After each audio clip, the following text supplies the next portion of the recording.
An older man collapsed on Brooklyn Street and was taken to Kings County Hospital.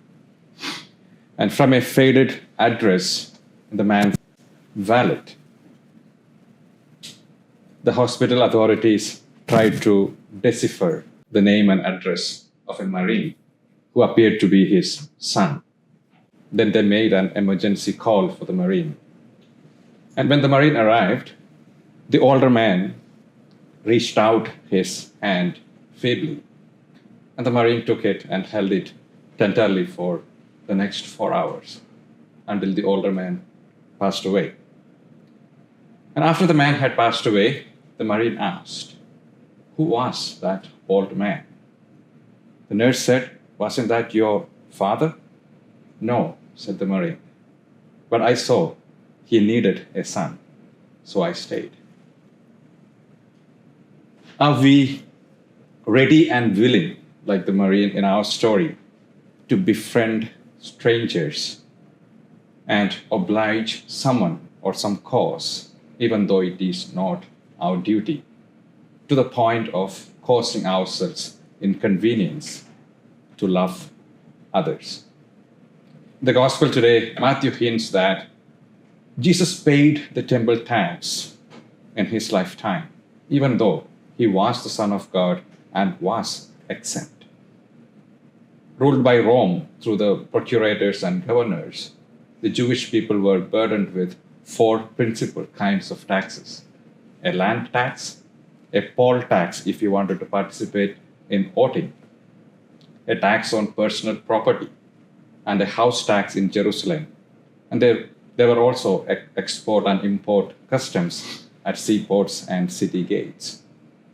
And aside from these taxes, which were due to foreign rulers, the people were also taxed individually with half a shekel payment annually for the temple.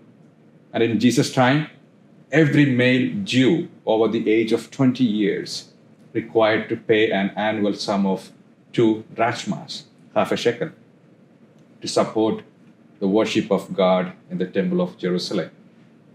The temple was an expensive place to run. The tax enabled the priests to rely on something more than a fluctuating freewill offerings of the temple visitors. The collectors of the temple tax knew Jesus to be the master of his group, but Peter often took charge of its temporal affairs. And when the tax collector at Capernaum reminded Peter of this obligation, Peter answered, without consulting Jesus, that his master kept this law and habitually paid the tax. Jesus is like us in everything, even in being taxed. He showed people a good example. Jesus, by declaring himself exempt, took the opportunity to teach, first, that he is God's son, and second, he wanted to fulfill his duties as citizen, as the other ordinary people did. And Matthew is making a good point.